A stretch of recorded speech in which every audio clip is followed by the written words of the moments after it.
নির্বাচন হলো আসলে সত্যিকার অর্থে যদি বলি, নির্বাচন হলো একটা দেশের হৃৎপিণ্ড। আমার জীবনে আমি কখনো ভোট দিতে পারিনি, কিন্তু আমি ভোটার হয়েছি, ভোট কেন্দ্রেও গিয়েছি। যাওয়ার পরে আমরা যেটা জানি যে বাংলাদেশে কি হয়েছে, আসলে দিনের ভোট রাতে হয়েছে। তো আমি ভোট কেন্দ্রে যাওয়ার পরে খুব মজার একটা কথা বলি।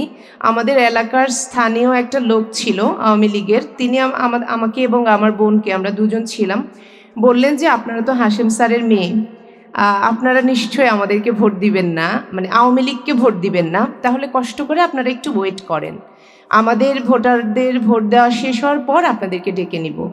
তো আমার বোন বলল যে কে কাকে ভোট দিবে সেটা নির্ধারণ করার আপনি কে? সে একটা কলেজের অধ্যাপিকা ছিল আমার বোন। এই কথা বলার পর তারা খুব মানে রেগে গেল। রেগে যায়নি, বাট আমাদের সাথে রাগ দেখায়নি। তারা আমাদেরকে বলল প্লিজ আপনারা একটু ওয়েট করেন। আমরা আর ওয়েট করিনি, আমরা চলে গেলাম। এটা ছিল আমার প্রথমবারের মতো ভোটের অভিজ্ঞতা। আমরা ভোট না দিয়ে চলে গেলাম।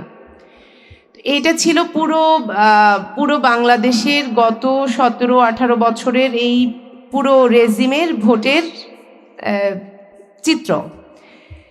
এখন আমরা যে নির্বাচন, আসন্ন যে নির্বাচন, সেখানে আমরা আসলে কি দেখতে চাই? নির্বাচন যদি একটা দেশের গণতন্ত্রের হৃৎপিণ্ড হয়, সেই হৃৎপিণ্ডের যদি ব্যবচ্ছেদ চলে, তাহলে নিশ্চয়ই সেই হৃৎপিণ্ড দুর্বল হয়ে যাবে। আর সেই হৃৎপিণ্ড যদি দুর্বল হয়ে যায়, তাহলে পুরো রাষ্ট্র ব্যবস্থাই অসুস্থ হয়ে যাবে। একটি সুষ্ঠু নির্বাচন বলতে আমরা যেটা সহজ বাংলায় বুঝি, দিনের ভোট যেখানে রাতে হবে না, ব্যালট চুরি হবে না, যেখানে ভোটাররা নির্ভয়ে কেন্দ্রে যেতে পারবে, যেখানে নির্বাচন কমিশন সঠিকভাবে কাজ করতে পারবে, কোনো রকম বল প্রয়োগ করা হবে না তাদের উপর, এবং তারাও নিরপেক্ষতার পরিচয় দিবে, যেখানে ব্যালট বক্সের চেয়ে জনগণের মতামত শক্তিশালী হয়ে উঠবে। আসন্ন নির্বাচনকে সামনে রেখে বিদ্যমান কিছু সমস্যা আমার দৃষ্টিতে আমি একটু বলছি। আসলে আমরা দেখতে পাচ্ছি এখন থেকে মানুষের মনে আতঙ্ক, কিন্তু এই আতঙ্ক হবার কথা ছিল না। জুলাইয়ের পর অন্তত আমরা নির্ভয়ে, যারা আমাদের ভোটার আছে, দেশবাসী আছে, তরুণ প্রজন্ম আছে, তারা যেন নির্ভয়ে ভোট কেন্দ্রে যেতে পারে, সেরকম একটা পরিবেশ আমরা আশা করেছি এবং এখনও করছি, স্টিল নাও। ভোটার উপস্থিতি কমে যাওয়া এবং ভোট কেন্দ্রে ভয় ও অনিরাপত্তা, প্রশাসনের নিরপেক্ষতা নিয়ে আসলে এখানে একটা বিশাল বড় প্রশ্ন আছে। সেটার উত্তর কারা দেবে আমি এখনও জানি না।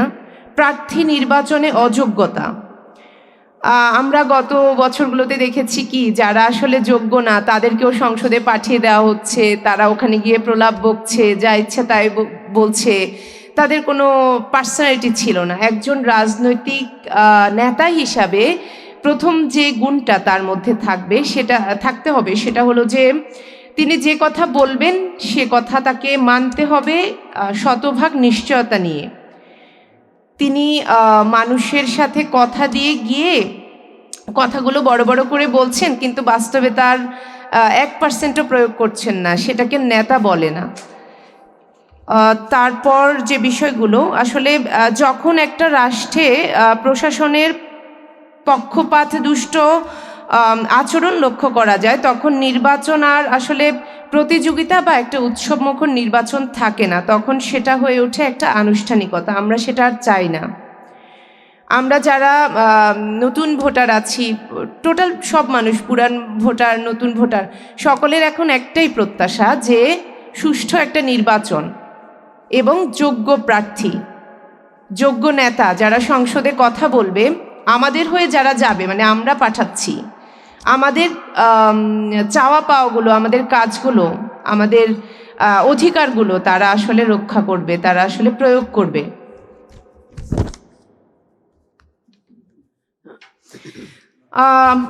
এই যে রাজনীতিতে যারা নতুন বন্দোবস্ত করছে বা আমাদের নতুন তরুণ প্রজন্মের চিন্তা ভাবনা, তাদের অংশগ্রহণ, এটাকে আমি খুব সাধুবাদ জানাচ্ছি। এবং বাংলাদেশের আসলে সবচেয়ে বড় শক্তি হলো তরুণ সমাজ। যেটা আপনারা ৭১, ৫২ কিংবা জুলাই, ২৪শে জুলাই সব সময় দেখেছেন, তরুণ প্রজন্মের যে সাহসটা। তো এইবারের নির্বাচনে তাহলে কেন তরুণদেরকে বাদ দিয়ে হবে? হবে না নিশ্চয়ই। আমাদের নতুন যে বন্দোবস্ত, নতুন যে নেতারা উঠে এসছে, তারা আসলে আমাদেরকে স্বপ্ন দেখাচ্ছে। আমাদের স্বপ্নগুলো তারা তাদের চোখে দেখাচ্ছে। বাংলাদেশের তরুণরা কি আসলে ভোট দিতে আগ্রহী কিনা, আপনারা কয়েকজনের সঙ্গে কথা বলে এই বিষয়গুলো নিয়ে আসলে আমি অনেকদিন ধরে কাজ করছি ছোট ছোট করে, যে তরুণরা আসলে এখন ভোট দিতে আগ্রহী কিনা। তরুণরা রাজনীতিতে তো অনেক আসছে, আপনারা দেখতেই পাচ্ছেন, পার্টিসিপেশন অনেক বাড়ছে। বরং সচেতন ও নৈতিক রাজনীতিতে আমাদের তরুণদেরকে যুক্ত করা আমাদের সকলেরই এখন সবচেয়ে বড় উচিত। এটাই নতুন বাংলাদেশের পথ। তরুণরা যদি প্রশ্ন না করে, তরুণরা যদি ভোট না দেয়, নেতা না হয়, তাহলে অন্যায়ের বিরুদ্ধে না দাঁড়ায়, তাহলে আসলে পরিবর্তনটা আসবে না। আমরা যে পরিবর্তনের কথা বলে আসছি সকলের চাওয়ার, সেটা আসলে আসবে না। যার কারণে আমাদের এখন কিছু করণীয় আছে, যেটা হতে পারে নতুন বাংলাদেশ গড়ার জন্য নতুন পুরাতন সকলে মিলে আসলে এই পরিবর্তনগুলো নিয়ে আসতে আমরা সক্ষম হব। স্বাধীন ও শক্তিশালী নির্বাচন কমিশন, প্রশাসনের পূর্ণ নিরাপত্তা, রাজনৈতিক দলগুলোর আসলে দায়িত্বশীল আচরণ, কালো টাকার প্রভাব রোধ, ভোটার শিক্ষার প্রসার, যোগ্য ও সৎ প্রার্থীদের এগিয়ে নিয়ে আসা। ভারতীয় আধিপত্যবাদ নিয়ে একটু ছোট করে বলি, যদিও আজকের টপিকের সাথে যায় না, কিন্তু মূল পুরো বাংলাদেশের যে পলিটিক্স, সেটার একটা বড় অংশ জুড়ে আছে ভারতীয় আধিপত্যবাদ। ফ্যাসিস্ট আওয়ামী লীগের বিচার নিষিদ্ধকরণ, ইসলামোফোবিয়ার বিপক্ষে সংগ্রাম, এই সংস্কারগুলি এবং এই সংস্কারগুলির মধ্য দিয়ে গণতান্ত্রিক ব্যবস্থাকে উন্নত করা আর ইসলামের নীতি ও আদর্শের উপর ভিত্তি করে একটা ইনসাফপূর্ণ সমাজ ও রাষ্ট্র ব্যবস্থা গড়ে তোলাই এখন বাংলাদেশের আগামী দিনের রাজনীতি। এটাই হবে নতুন বাংলাদেশের বন্দোবস্ত। শক্তিশালী এই সংস্কারগুলোর মধ্য দিয়ে আগামী দিনে বাংলাদেশ বাঙালি মুসলমানদের জন্য একটি শক্তিশালী রাষ্ট্র হয়ে উঠবে এবং সকল ধর্মের মানুষের একটি নিরাপদ আবাসস্থল হয়ে উঠবে। নতুন বাংলাদেশ বলতে আমরা শুধু নতুন ভবন নির্মাণ বা নতুন নতুন সব মেগা প্রকল্পকে বুঝি না। নতুন বাংলাদেশ বলতে আমরা যেটা বুঝি, একজন সাধারণ মানুষের, আমি কোনো পলিটিক্যাল দলের সঙ্গে সংযুক্ত না, কিংবা আমি কোনো সরকারি জব করছি না, আমি একজন সাধারণ শিক্ষার্থী বা সাধারণ মানুষ হিসেবে যদি আমার পার্সপেক্টিভ থেকে বলি যে আমি কেমন বাংলাদেশ চাই, একটি ন্যায়ভিত্তিক রাষ্ট্র ব্যবস্থা, জনগণের মতামতে যেখানে প্রতিফলন ঘটবে খুব সুন্দরভাবে, গণতন্ত্রের যে আমরা কথা বলি, মুখেই শুধু গণতন্ত্রের প্রয়োগটা যেখানে সঠিকভাবে হবে, এবং সুষ্ঠু নির্বাচন ও যোগ্য নেতৃত্ব, এটা মাস্ট।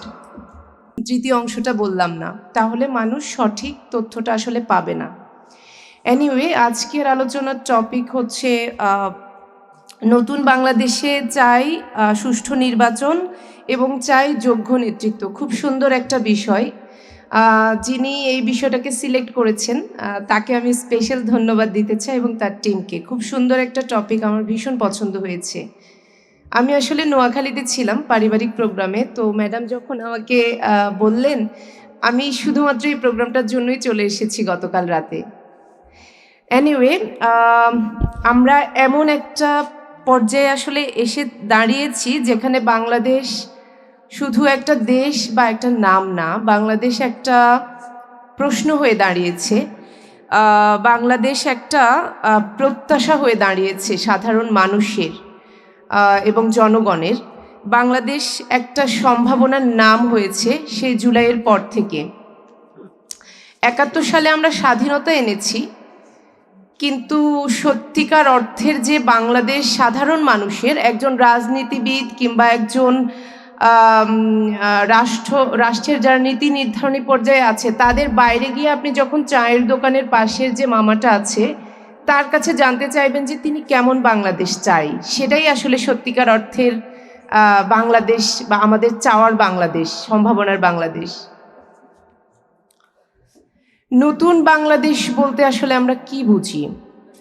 নতুন বাংলাদেশ আমরা কেমন চাই? যে নতুন বন্দোবস্তের কথা আসছে সবার মুখে মুখে।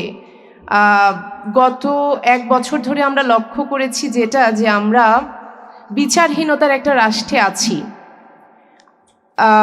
যেখান থেকে উত্তরণের জন্য অনেক মানুষ একমাত্র পথ হিসেবে বেছে নিয়েছে নির্বাচনকে। অবশ্যই নির্বাচন আমাদের জন্য খুবই দরকারি। তো নির্বাচনের জন্য আসলে অনেকগুলো বিষয় জড়িয়ে আছেন একটা নির্বাচনের সাথে। আমি ছোট ছোট করে একটু হিন্টস বলছি আমার মতো করে।